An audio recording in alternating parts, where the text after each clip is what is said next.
January 2, 2026. Ito nga pala yung unang gala ni Karoka sa bagong taon So, nito. Zap mga karoks, welcome to my vlog. In this video nga, tayo ay pa-north. Yes, dahil ang lugar na ito ay sa gawing norte ng Palawan. Ito nga pala yung magandang lugar ng munisipyo ng Dumaran. Balik mo sa signage. Yan, Dumaran. O, di ba? Dahil actually, wala man lang talaga akong na-picturean o na-videohan dyan na landmark ng Dumaran. Pero actually, kahit pa paano, ina-explore natin. Uy, wala pa. Mamaya na yan. Mamaya na yan doon sa dulo yan. Fast forward nga, nandito na tayo ngayon sa papunta ng Pantalan. Ito yung pier nila, papunta doon sa Pantalan. O, nalito kayo. Kasi dito ka dadaan, papunta doon sa lugar kung saan yung tinatawag nilang Sitio Pantalan. Yung Pantalan na yun, hindi yung mismong wharf o yung tinatawag na pier, kundi bahagi yun or sitio ng barangay Magsaysay, Dumaran. Kung medyo nalito kayo, chat nyo si Kamarikutan, danta na taga dyan.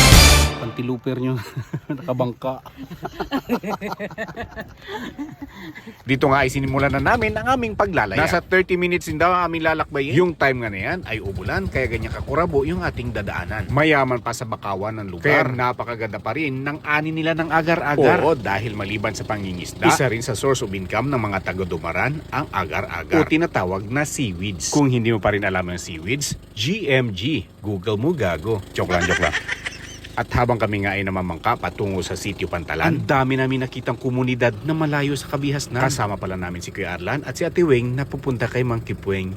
Joke lang. Opo, isa sa kilalang tao sa Dumaran yung aming pupuntahan. At isa rin sa kaibigan ng aking bayaw. At habang malapit na nga kami sa pupuntahan naming lugar, ang dami pang kabahayan mula doon sa malayong nakikita natin na yan hanggang dulo doon ng islang sabi ng ating bagong tangay na si Papas Alexa Vlog. Hanggang paikot ay napakarami pang komunidad dyan na ang tanging transportasyon ay bangka dahil hindi pa naisaayos ang kalsada. Makalipas nga ng 36 na minuto ng aming paglalakbay ay narating na namin ang tinatawag na Sitio Pantalan. Ing ani kalami dre sa kuano sa Pantalan dre sa Magsaysay, Dumaran. Oh, daghan din mga Bisaya dire. Kabalo ka magbisaya te? Hindi. Taga-asa di ka? Yun ako dyan. Out, yun ka. Kalam ka Bisaya. Kung kami digi. Ang kaiban si Kagawad. And yes, at last, kasama na namin si Kagawad Yap. Salamat sa pamilyang Yap sa mainit na pagtanggap. Grabe po nila kabuutan. Looper.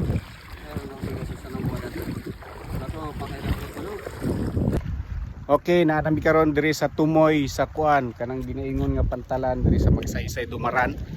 Oh, nga Bisaya din yung mga tao diri. Oh, talami diri oh. Pag lami magkuan kanang mamasakan ba? Wag lami mamasakan diri. Magtayo mo palay. Sus, grabe sulit ang pagpunta. Hindi ako nagsisi. Kaya pala kagabi excited ako hanggang sa nahimbingan pagtulog. Oh, grabe tinlo dito. Oy, kung ako kanindo. Grabe. Kalain mo yun. Sulit. Di ba? Yari. Oh, sabi ito kasi gulayan. Ano? Ganda dito. Sayang hindi man lang ako nakapagpa-picture. Kila Ma'am Neneng Renzales Yap. Ma'am, dagan salamat ma'am ha sa pagpa-lunch na mo diha. Wa ako naka-picture diha kay naulaw ko. Tilo digi. Makuha na ligi. Oh, may bukal do sa dulo. Bukal.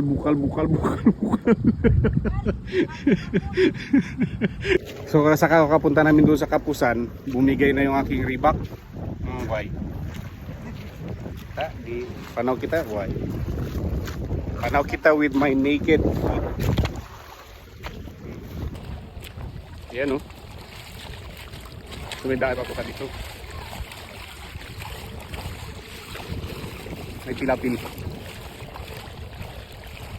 So ayan, pauwi na kaming daghan. Good salamat sa inyo Kagawad Yap and his family. And shoutout sa Bilyasa family ni Papas Alexa Vlog. And supportin natin yung kanilang page na talaga nakakatawa. Sagol-sagol na siya.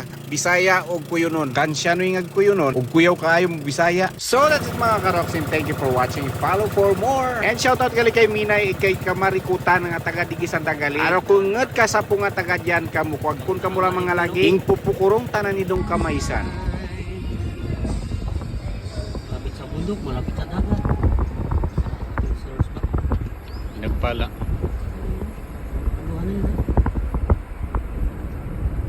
Pwede agalian ng school ni Kamarikutan. Grabe katidloy ng lugar nga diya. And hopefully maayos